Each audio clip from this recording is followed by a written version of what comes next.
옆 사람하고 한번 인사하겠습니다. 지금 보니까 당신이 최고 잘생겼네요.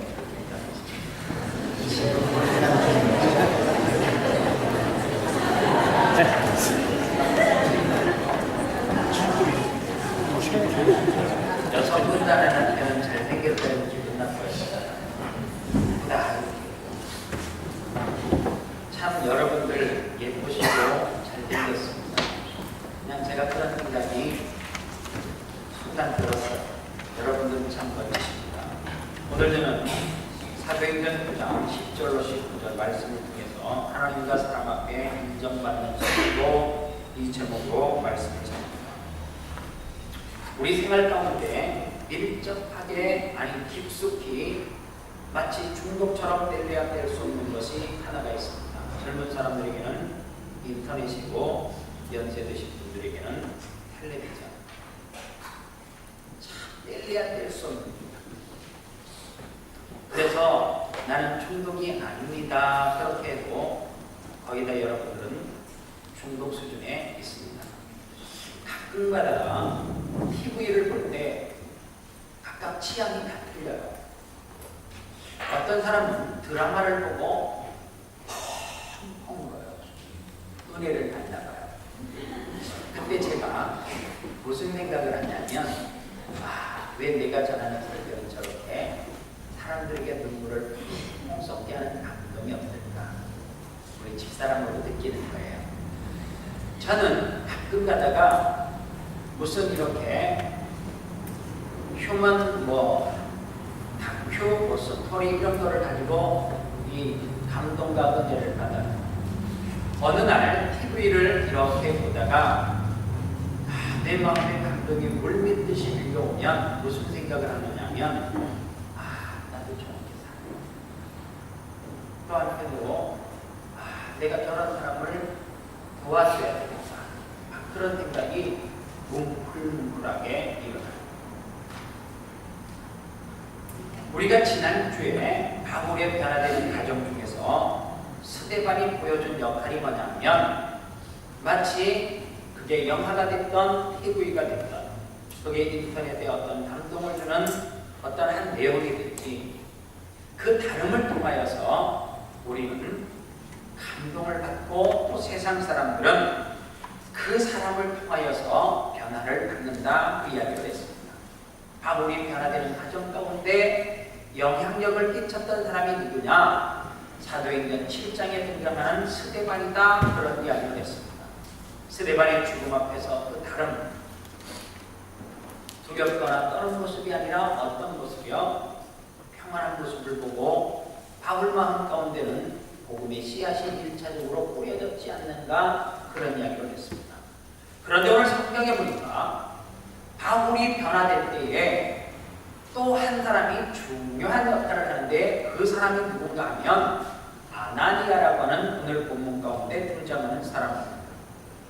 이 아나니아는 10절과 11절 말씀에서 이렇게 말합니다. 그때의 다메섹에 아나니아라 하는 제자가 있더니 주께서 환상 중에 불러가라사대 아나니아야 하시거늘 대답하되 주여 내가 여기 있나이다 하니 주께서 가라사대 일어나 집가로 가라 거리로 가서 유다 사람에게 다소 사람 사울이라 하는 자를 찾으라 저가 기도하는 중이다. 여러분들 이 말씀은 무슨 이야기냐면 예수님께서 다메섹 도상에서 바울이라고 하는 사람을 꼬꾸라뜨렸어요. 그런데 예수님이 1차적인 작업은 다 해놓은 거예요. 변화를 시켜놓은 거예요. 그런데 이제 마무리만 하면 돼요. 그럼 마무리할 때 예수님이 처음에도 하셨으니까 마무리하셔도 돼요. 예수님은 능히 하실 수 있다. 그런데 오늘 성경에 보니까 누구를 불렀다고요? 아나니아를 불렀다. 성경은 이렇게 이야기해요. 저는 이 모습을 보고 예수님 참 이거 복잡하신 분이다. 내가 믿고는 있지만 왜 이건 효율적으로 일할 줄 모를까? 자기가 하면 편하시잖아요. 그런데 아나니아를 찾아가지고 또 그에게 명령을 내리시고 어디 가면 바울이라고 하는 사람이 있는데 걔에게 가서 뭘 해라. 얼마나 복잡해요. 예수님은 말 한마디면 다 하실 수 있는데, 그런데 이게 예수님이 일하시는 방법이라. 우리 사람이 볼 때는 비효율적이에요. 합리적이지 못해요. 오늘 현대인들은 합리적이고 효율적인 것을 너무너무 좋아해요. 그래서 어떤 사람이 앞에서 비효율적으로 일하면 합리적으로 일하자고, 효과적으로 일하자고 그런 이야기예요. 그런데 우리는 이러한 시대를 살아가고 있기 때문에 예수님이 일하시는 방법을 또 한편으로 이해할 수가 없다는 거예요. 그런데 여기에 예수님의 엄청난 깊이, 그 고수의 깊이가 담겨져 있다고 하는 사실을 말씀을 묵상하는 가운데 발견했습니다. 왜 예수님께서 이렇게 아나니아를 불러서 일하실까? 하나님이 예수님이 일하시는 방법은 우리 인간과 함께 일하기를 원하셔서 그래요. 예수님께서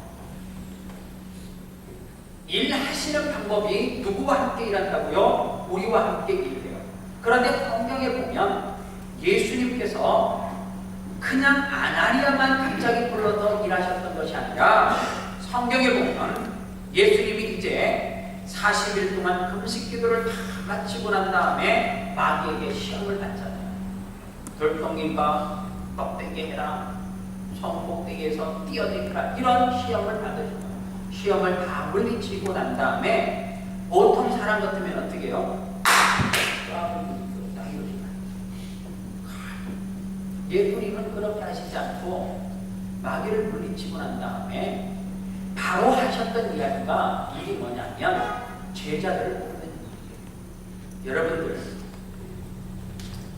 예수님은 다시는 제자를 뽑을 이유는 없어요. 왜요? 혼자 하시는 게 편해. 말씀으로 다 되니까. 그런데 여러분들, 혼자서 움직일 때는 아무데나 잠잘 수도 있어요. 가끔가다 우리 집에 청년들이 와요. 저 밥 좀 주세요. 그러면 뭐 내가 하는 건 아니니까, 우리 집사람이 하니까. 그리고 와서 상을 딱 보고 난 다음에 대체적으로 하는 이야기가 목사님 부러워요. 왜 이렇게 드실 거 아니에요? 그래. 난 몰랐다는 이야기지. 나 매일 그렇게 살면 나 그게 소원이야. 사실 그런 상에서 먹는 게 소원. 매일 똑같은 접시에다가 반찬 여러 가지가 있고 국도 있고 가지런하게 국으로 밖으로 갖고 그 다음에 세트 막 접시 올라오는 거 나 되게 좋아하거든. 수준 있게 밥 먹고 싶어. 그리고 네가 가고 난 다음에 나는 바가지에다 밥 비벼 먹어야 돼. 뚝배기 남은 거 갖다 올려놓고 데펴서 내가 데펴서 먹어야 돼. 여보 밥 주려면 귀찮아 이러면은 할 수 없이 제가 라면 삶아 먹어야 되고. 나 사실 그렇게 살아. 비율로 따지면 손님이 왔을 때는 접시가 이렇게 나오는 게 따로 있고, 내가 먹을 때는 이빨 빠지고 뭐 이런 거 짝 안 맞으면 대충 먹어야 되는 그냥 남는 거. 나 그런 사람 다 알아야 지. 예수님이 12제자를 데리고 다닌다. 여러분들, 이거를 우리가 깊이 생각을 안 해봐서 그래요. 혼자 다니면 경비 얼마 안 들어요. 12제자를 데리고 그들을 서포트하는 사람을 데리고 다니면서 한 달 경비를 대충 뽑아보니까 먹고 자는 데만 지금 돈으로 한 사람을 해보면 2,600만 원 이상 들어간대. 혼자 다니는 게 편하지 않아요. 12제자를 뽑았어. 그런데 가만히 보세요.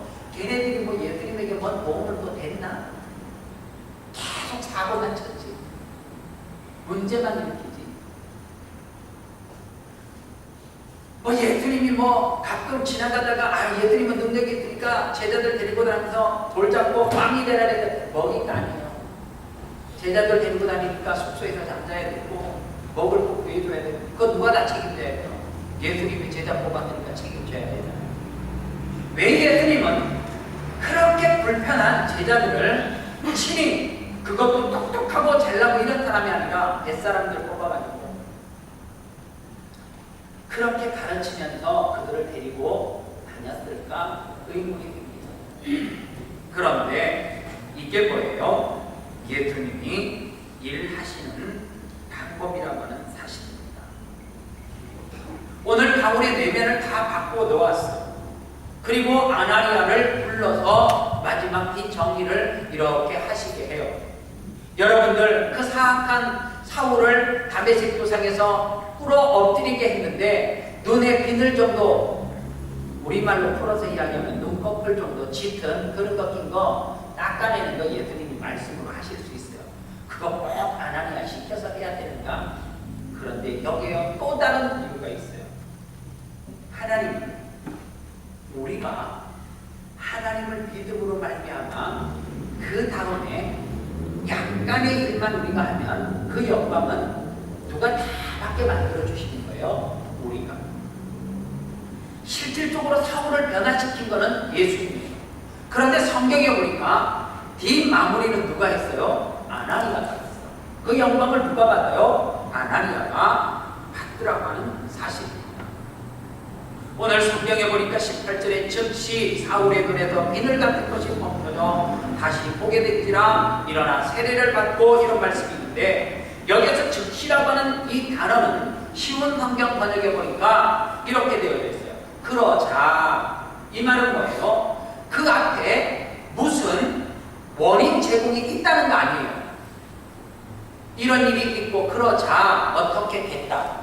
이 말은 뭐예요? 원인 제공하신 분이 있고 그 마무리를 한 사람이 누구라는 거예요? 아나니아라는 거예요. 그런데요, 예수님은 항상 일하실 때에 그런 형식을 취해서 일을 하고 계십니다. 저는 이것이 참 감동이었어요. 왜 감동이냐면, 어떤 사람은 이 말씀을 들으면서 무덤덤할 수도 있어요. 제가 세상 일로 말하면 똑같은 직장에서, 같은 직종에서 자리만 옮겼을 뿐이지 28년째 내가 공부를 하고 있어요. 20살 때서부터 전도사 했으니까 제가 28년째 한 직장에서 일을 하고 있어요.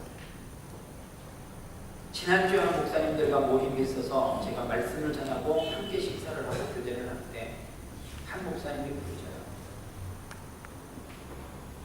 아, 요즘은 좀 지침이 온다. 피곤하다. 아, 좀 쉬고 싶다. 안식년이 막 그립니다. 사실 28년 동안 돌아보면서 안식년은 없었어요. 단 한 주간 온전하게 내가 휴가를 즐길 수 있는 날도 없었어요. 그런데 오늘 이 순간에 저는 여전히 이 강단이 흥분스럽고 흥분되고 떨려요. 그리고 또 한편으로 감사해요. 왜 감사한가 하면 제가 한국에 가서 경험을 했거든요. 제가 차를 가지고는 도저히 설교할 수 있는 시간이 될 수가 없어요. 그래서 일명 한국에 총알 택시도 돌리잖아요.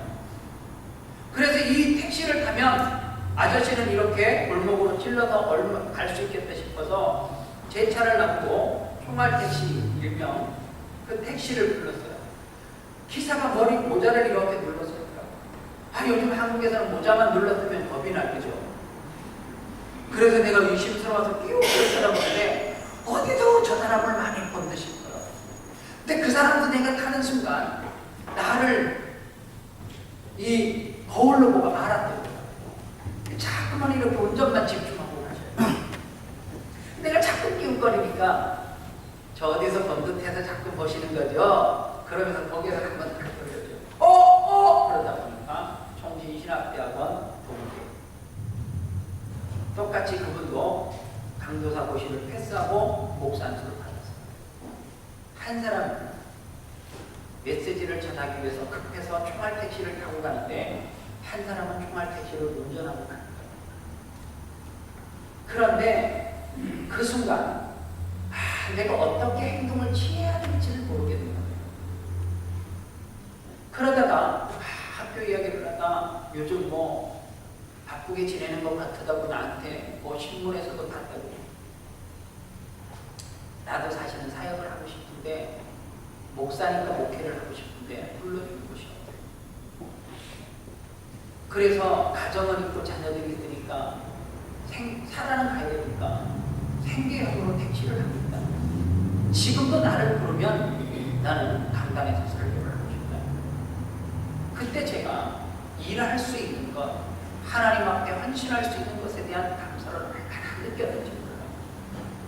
그러면서 지난주에 휴식이 필요한 것 같다고 목다림을 이제 호주에 완지 6년 차 들어갔으니까 7년 정도 되면 안식년 뭐 이런 얘기.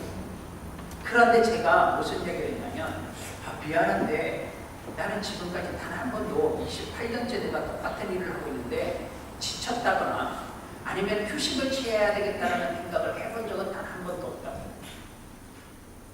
그러니까 이렇게요. 근데 거짓말이 아니고 진짜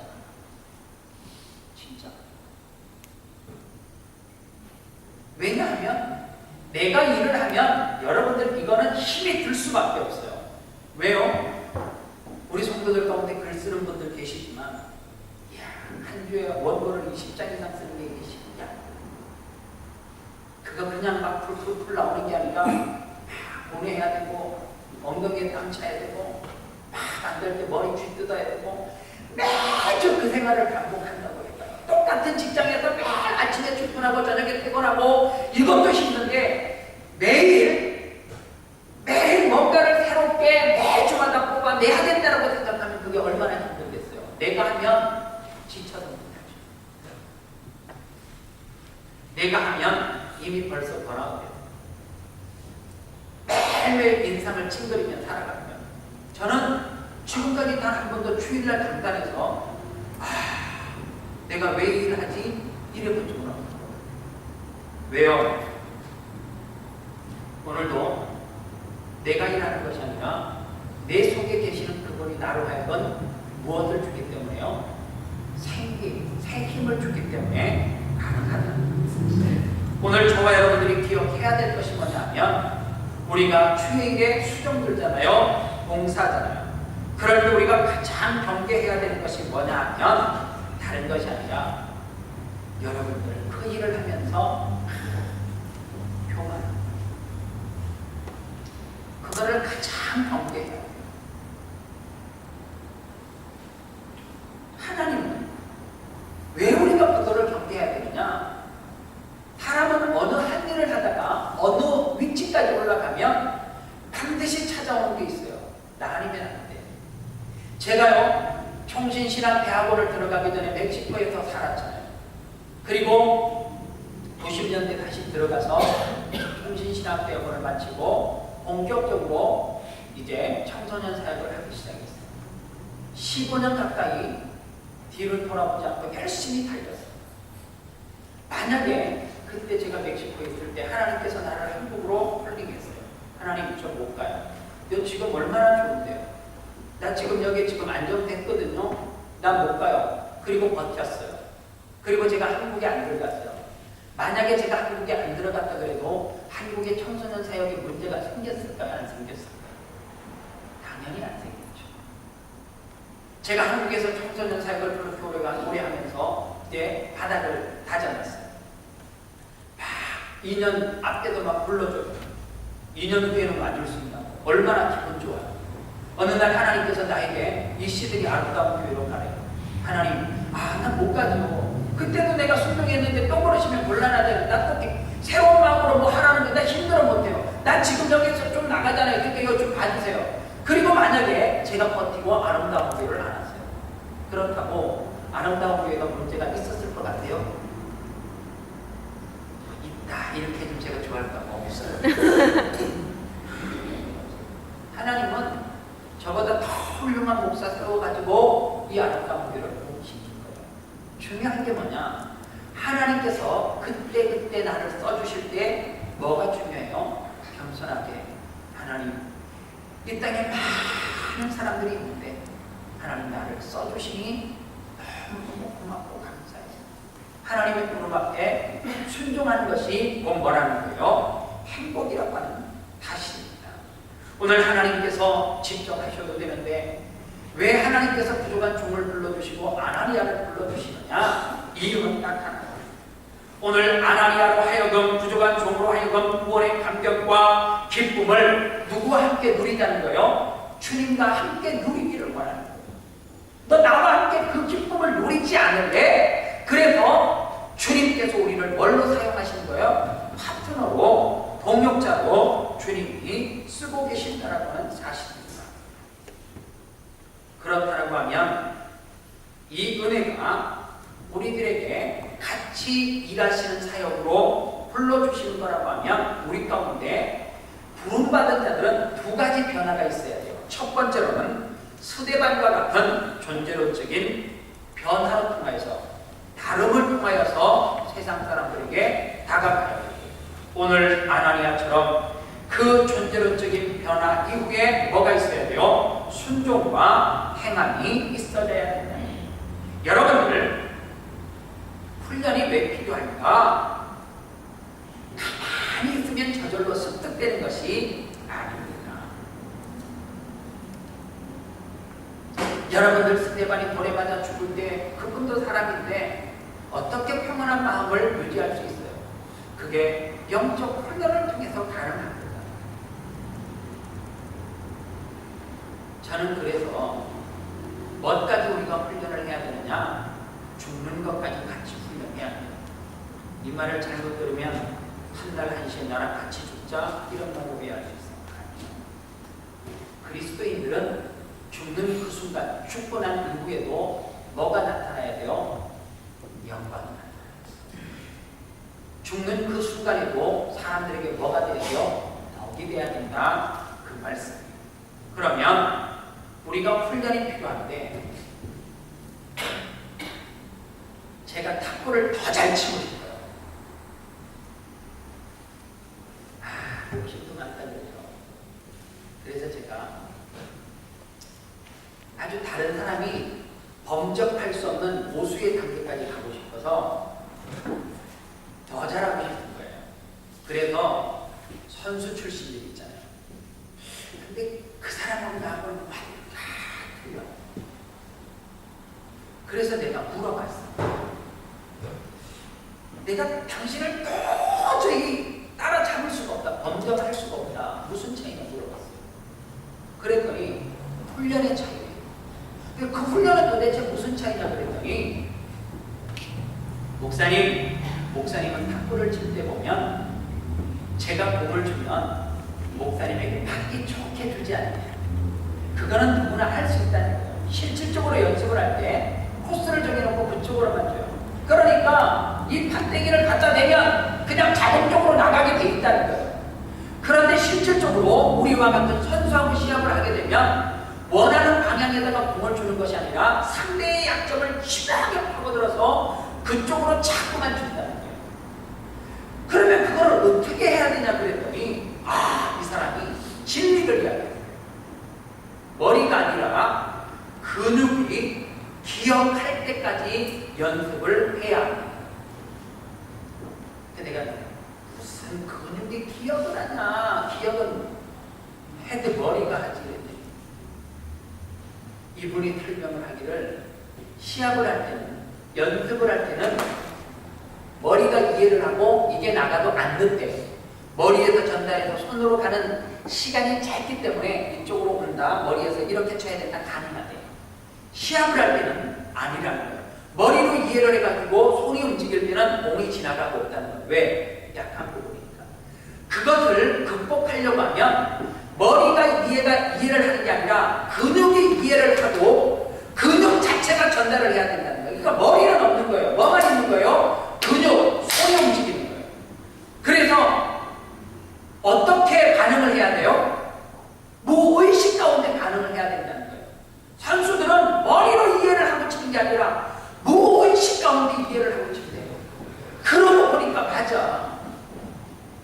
그러고 보니까 맞아. 그게 정답이에요. 제가 목사잖아요. 목사는 무슨 병이 있어요? 직업병이 있어요. 그렇구나. 우리의 존재가 변화되면 그 다음에 뭐가요?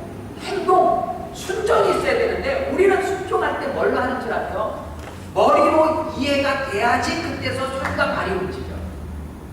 그래서 이 머리로 이해가 안 되면 어떻게 해요? 안 해. 또 하나, 머리로 기억을 하니까 이렇게 하는 거예요. 그때 그 사람 우리가 도왔잖아요. 우리가 또 도와야 돼요. 자꾸만 과거의 것을 기억해요. 여러분들 부부가 행복하게 사는 비결을 오늘 내가 가르쳐드릴게요.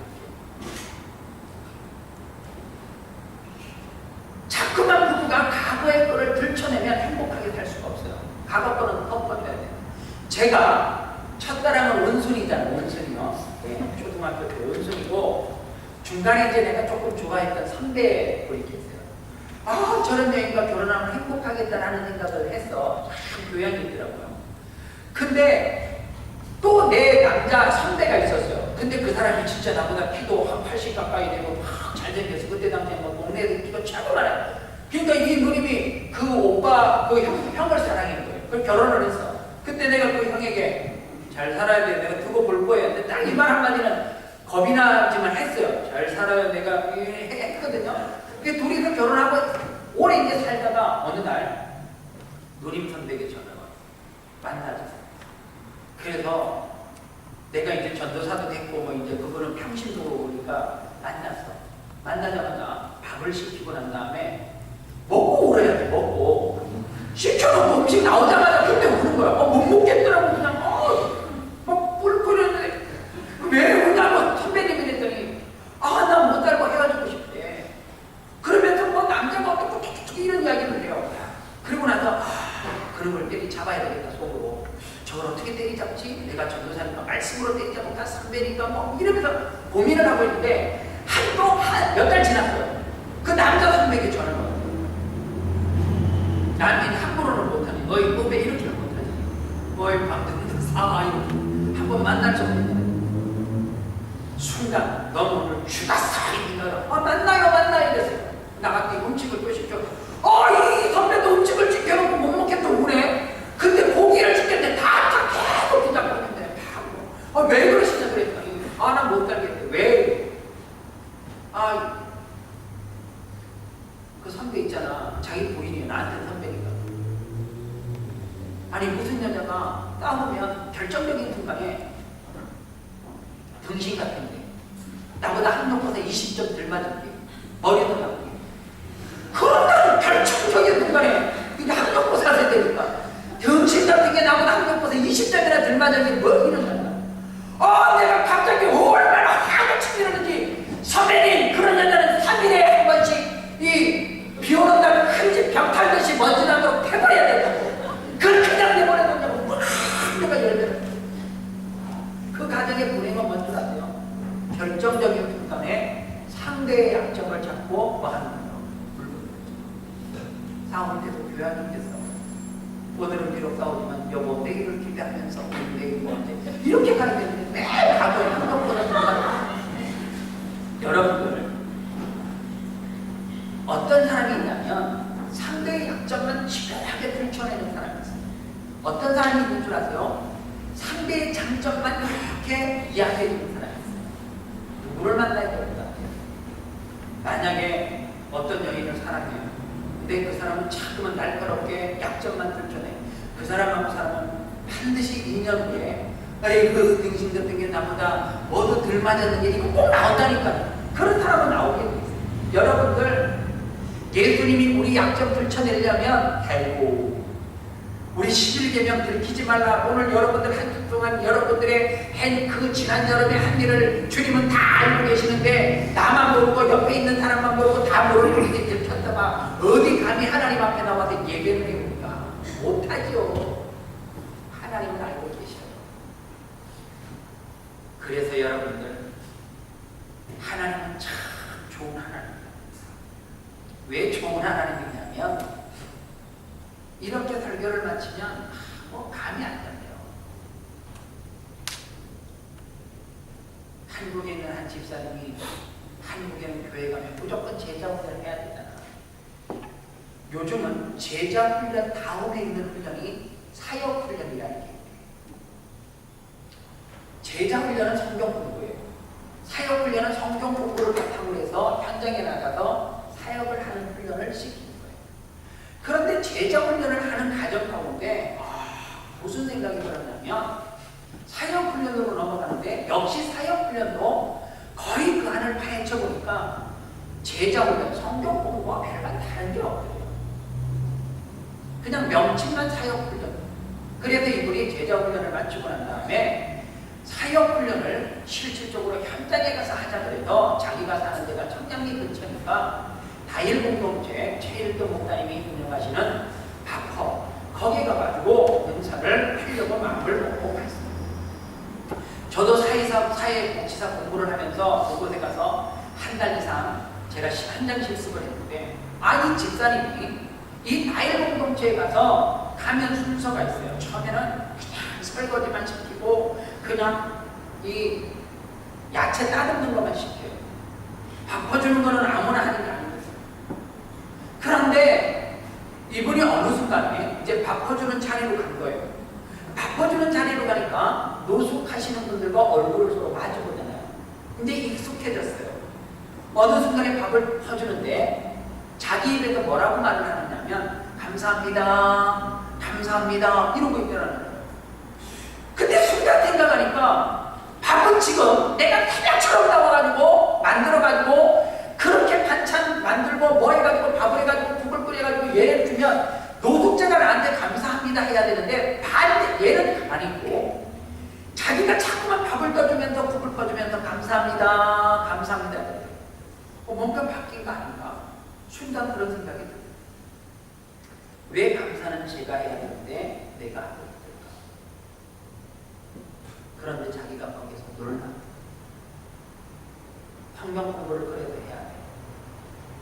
마태복음 25장에 보니까 물 한 그릇, 냉수 한 그릇을 뭐를 대접해드려도 소자에게 한 것이 주님에게 한 것이라고. 어느 순간에 자기가 밥을 퍼주면서 노숙자로 본 것이 아니라 말씀의 배경이 있으니까 그 대상을 뭘로 본 거예요? 주님으로 했어요. 그러니까 밥을 퍼주면서 내가 주님을 대접하니까 감사합니다.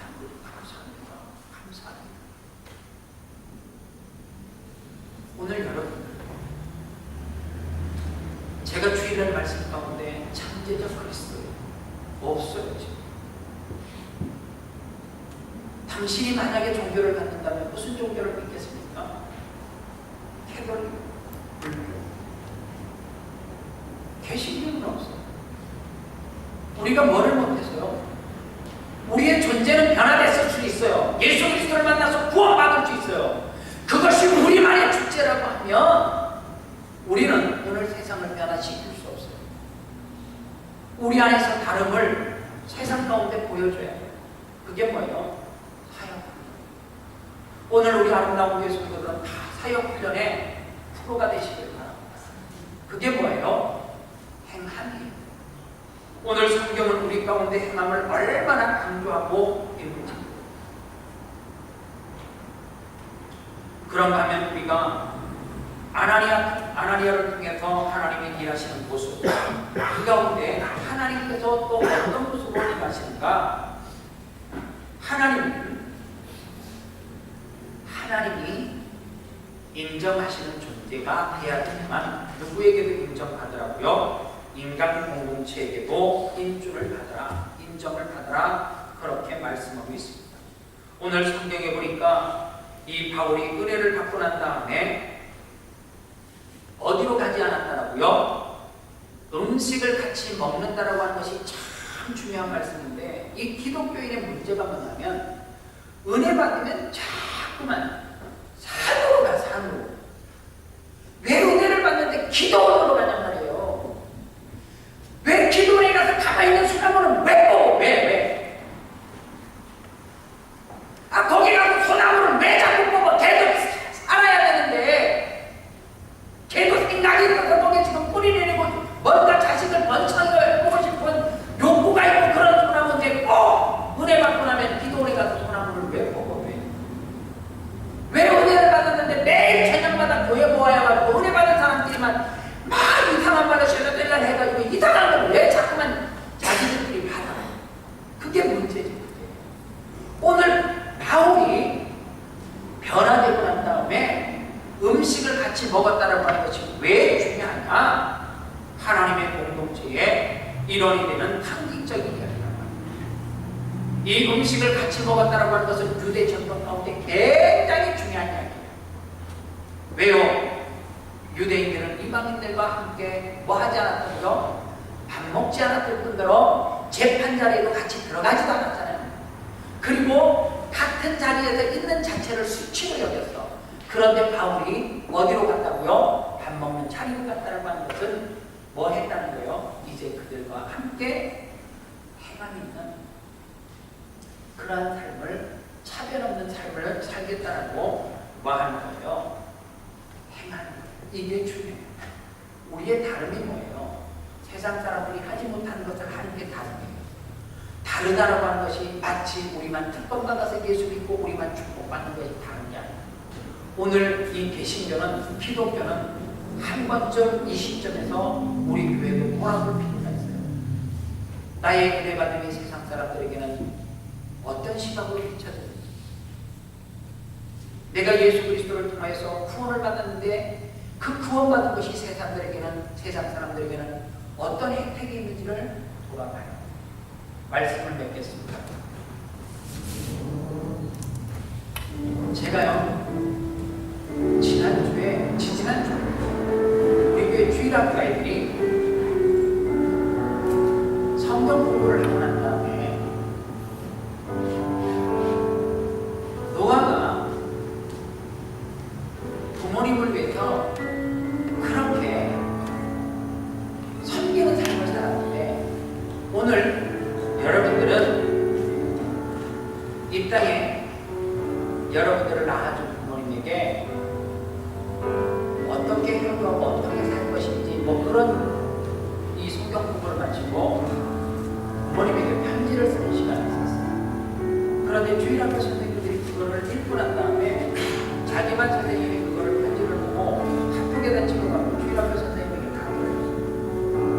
너무 감동이 돼갖고 다 울었대요. 그래서 제가 그 편지를 눈 좋으면 보이고 안 좋으면 안 보여요. 제가 이 내용을 읽어드렸어요. 어머니, 제가 고학년을 마치고 모스크바에 왔어요.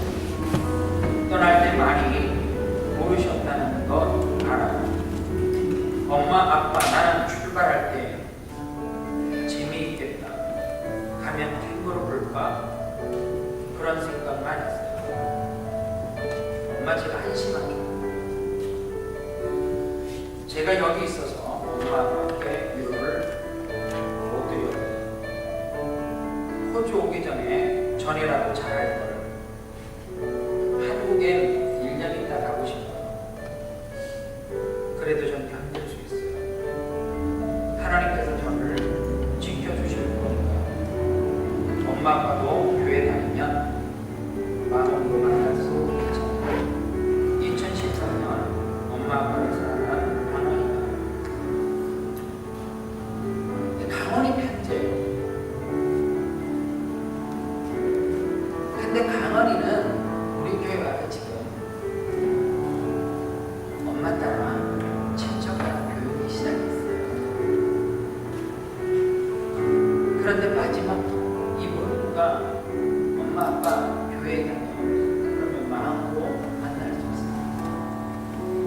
선생님들이 강원이를 왜 몰라요?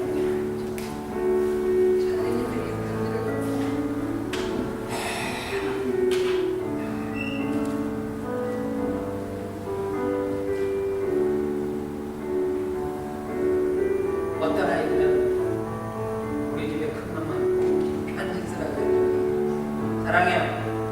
애자는 가끔은 신앙생활 사실 예수 믿고 잘 모르는데 엄마 아빠가 교회 다니면 마음으로 만날 수 있잖아요. 하나님이 그런 살아계신 거죠. 오늘 여러분, 우리 한 사람이 지난 시간을 어떻게 반성하고 돌아보고 그리고 어떻게 사느냐가 이 편지, 짧은 편지지만 우리에게 감동을 주는 것처럼 세상 사람들에게 저도 이 편지를 보고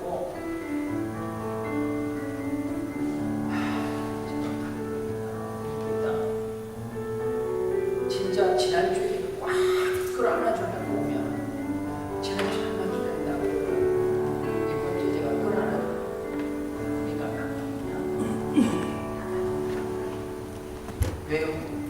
나에게 나를 도전을 주고 자기가 느끼는 대로 교회 나온 지 얼마 안 됐지만 느끼는 대로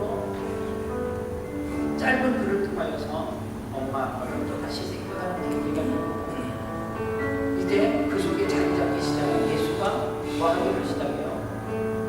엄마 아빠를 하나씩 바꿨습니다. 이게 다입니다. 이게 행함이에요. 오늘도 이 순수한 짧은 글을 통하여서 오늘 여러분들이 하나님께서 왜 우리를 불러주시고 하나님처럼 쓰시는지, 그리고 왜 일하시기를 원하시는지 여러분들도 기억하십니다.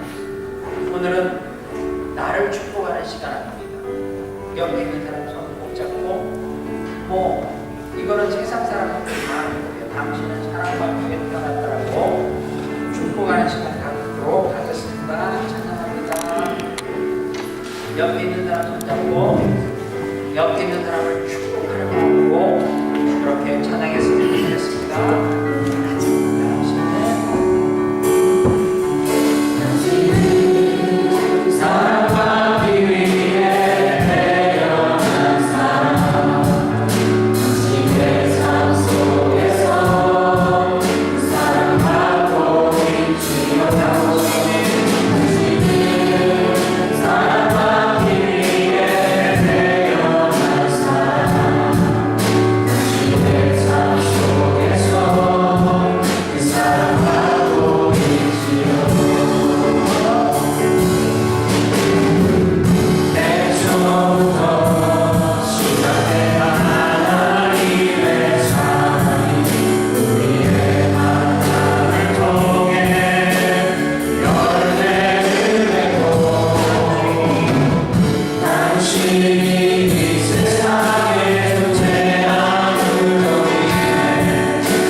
내게 자그만 거룩한 부담을 담고 다가오는 그분을 위해서 축복하는 시간 갖도록 하겠습니다. 기도하겠습니다. 1분만 기도하겠습니다.